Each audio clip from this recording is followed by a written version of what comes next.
Hey, greetings! Welcome back to Sean's Irish Whiskey Shelf, coming at you from the heart of the United States out here in the Midwest. And what I have for you this evening, you see 5 bottles out here. After after the last video it was, someone wrote in the comment section, what would you recommend for someone who is just getting started in Irish whiskey? Lots of choices. Okay, there's 81 bottles behind me. There's plenty more out there that I don't have. I'll get them someday. But I guess it kind of depends a little bit on, is the person that you're introducing to Irish whiskey familiar with whiskey at all?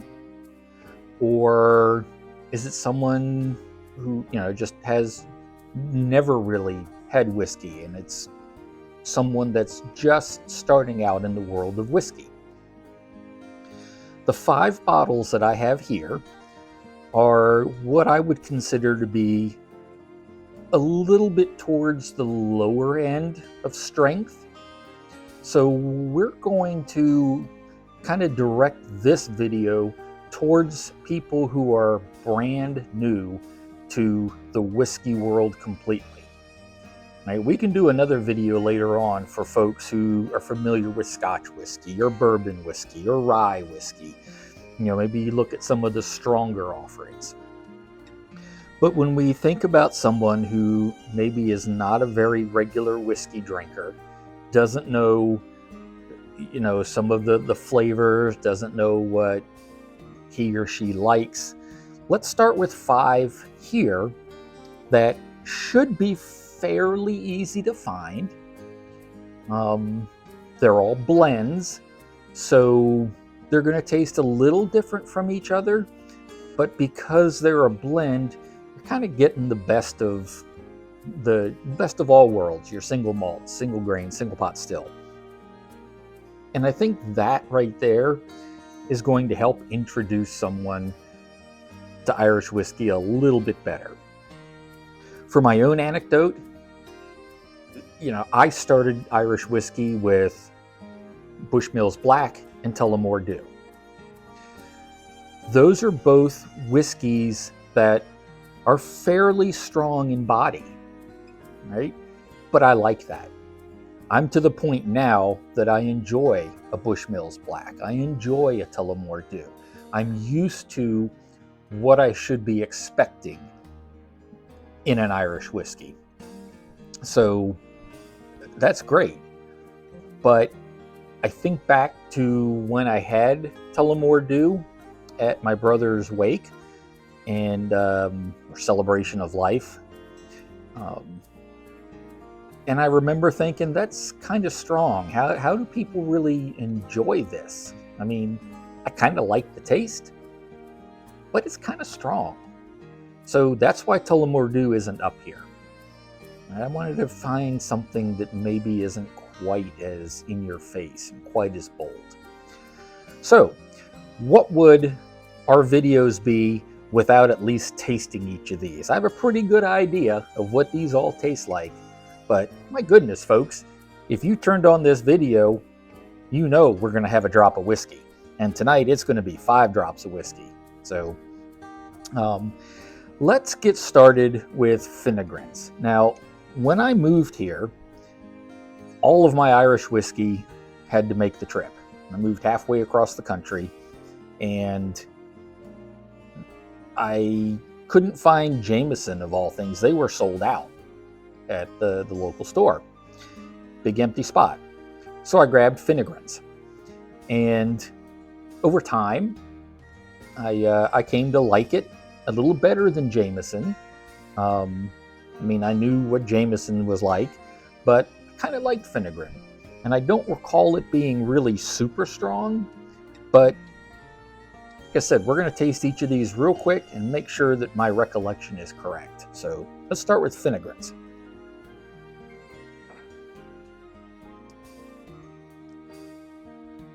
Okay.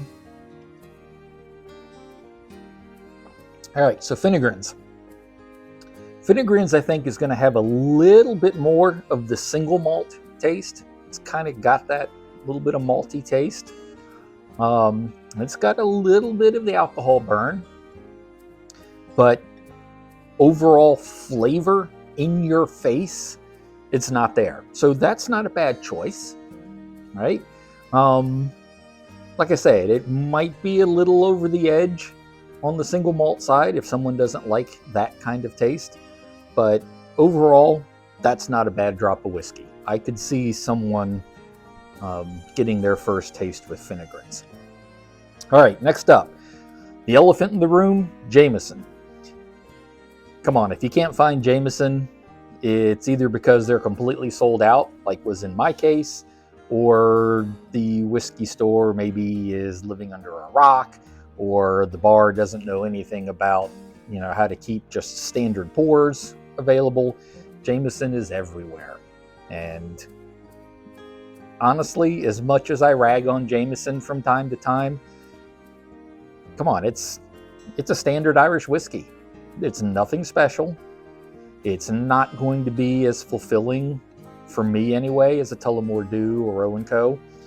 But it serves a purpose. And the purpose tonight is going to be introducing someone to Irish whiskey.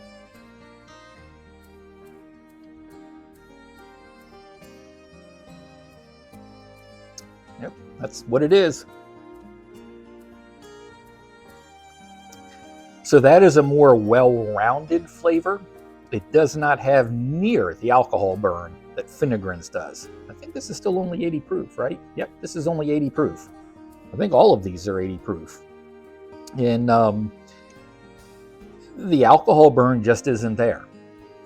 So while I like the Finagrens, it's not my favorite.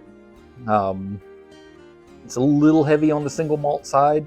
I could still maybe see me offering it as a whiskey to someone new, but I think right now Jameson is in the lead of what I would offer somebody. All right, Eiregold.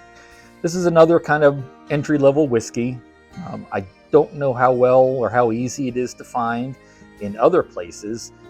Here in my state, it's a standard stock, and it's fairly easy to get, and it's fairly inexpensive.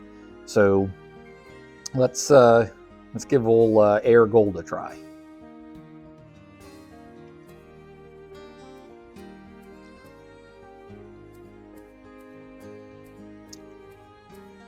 Maybe.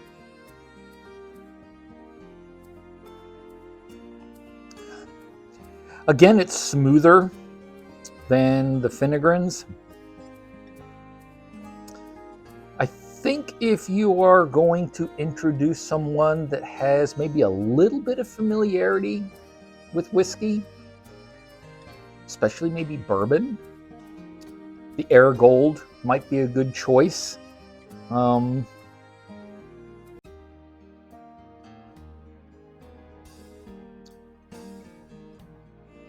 Yeah, I kind of get that kind of charry taste in the Eiregold.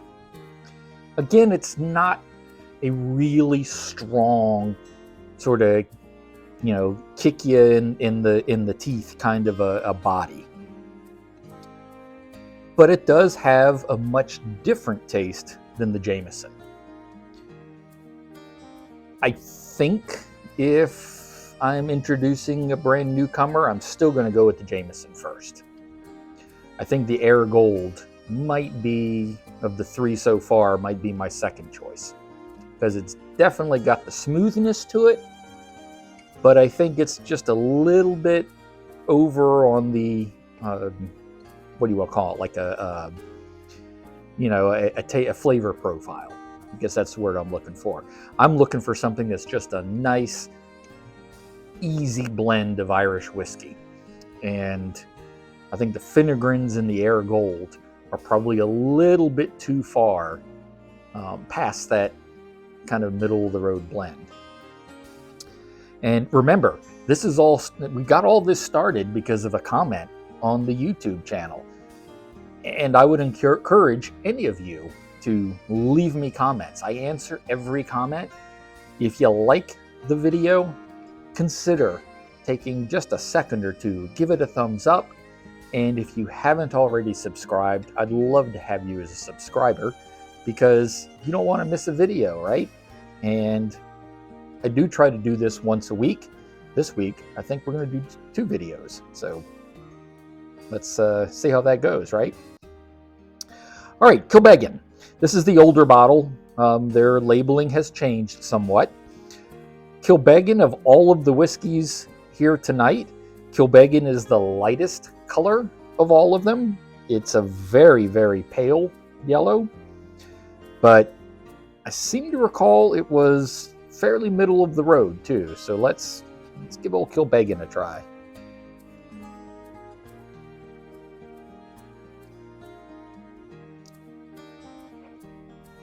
It is. So it's middle of the road. I think it is just a wee bit more harsh than the Jameson. I think the Jameson still has a better overall flavor profile. This is just a little bit more harsh, I think. But so far, the Jameson and the Kilbeggan would be my 2 choices. All right, Paddy's. What can you say about Paddy's? It's been around for a long, long time. And it should be something that is fairly easy to find, and it's not priced exorbitantly. So let's see how Paddy's does.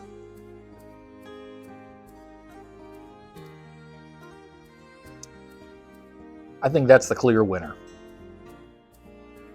Yeah, I think that is definitely the winner of these 5. Very, very well-rounded, very smooth. Again, it's not gonna have the really strong flavor that you're gonna get in a Tullamore, in a Roe. But I think it's gonna be my first choice.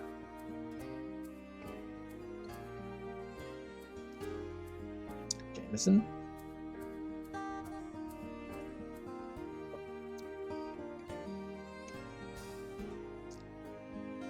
Paddy's. Paddy's. If you can't find Paddy's, go with Jameson. If you can find Paddy's, I think that would be a perfect choice to introduce someone who's brand new to the Irish whiskey world, to give them a sample of what Irish whiskey is about. No harshness, no alcohol burn, really, really well-rounded flavor, nice blend. Yeah, I think Paddy's is going to be it. If you can't find Paddy's, go with Jameson. Everybody has Jameson. And you know, if you're helping someone get into Irish whiskey, once they've had a little bit of time with one of these 2, then take them up. Do a Bushmills White. Take them to Tullamore Dew. All right? Don't jump in both feet right away if someone is just a complete newcomer to the world of Irish whiskey. Now, if you're dealing with someone who is very familiar with whiskey, there are some other bottles behind me that I think would be a better choice than these. And we'll talk about those later on, because it's also going to depend on what they're familiar with. Okay? A single malt Scotch, you're probably going to want a single malt Irish whiskey. A bourbon drinker, you're going to want something that's been aged in a bourbon cask to get that smoky flavor, right? So we'll discuss each of those later, but for now, there you go, folks. Jameson and Paddy's, with Paddy's taking the gold. All right? So that is all I have for you this evening. I hope you enjoyed this, and I hope you got something out of this. And as always, I hope you enjoy your Irish whiskey, because any reason to have a drop of Irish whiskey is a good reason. But remember to do it responsibly so you can be here for the next video. Right? So until we meet again, be well, be safe, and I'll see you in less than a week. Sláinte. Bye now.